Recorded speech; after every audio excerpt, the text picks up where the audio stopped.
Après le comptage physique du personnel de l'État, le versement individualisé des salaires et pensions et la dématérialisation des bons de caisse, le gouvernement camerounais s'attaque à un autre volet de l'assainissement du fichier solde de l'État. En ce début 2020, l'heure est au dénombrement des bénéficiaires frauduleux. L'opération de collecte du personnel de l'État a révélé que 8 766 agents publics sont en situation irrégulière. Selon le ministère de la fonction publique et de la réforme administrative, on dénombre 3 721 agents de l'État relevant du Code du travail et 5 045 fonctionnaires.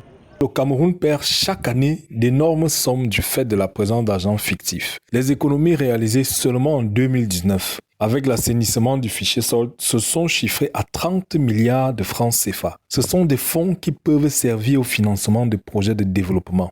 Le gouvernement a invité les intéressés à se rapprocher de ces services compétents dans un délai de 30 jours sous peine de sanctions disciplinaires. Lancée en avril 2018, l'opération d'assainissement du fichier solde de l'État a déjà permis à la fonction publique camerounaise d'identifier et d'expurger 10 000 agents publics fictifs du fichier solde de l'État. Les sanctions prises ne sont pas seulement disciplinaires. De nombreux agents du circuit financier de l'État ont fait l'objet de poursuites judiciaires. Et le tribunal criminel spécial, qui connaît de ces affaires, en plus d'infliger des peines privatives de liberté lourdes, procède à la saisie des biens des personnes mises en cause. D'autres types de mesures peuvent et doivent être prises en vue de la mise en place d'un système beaucoup plus efficace de protection et de sécurisation de la fortune publique.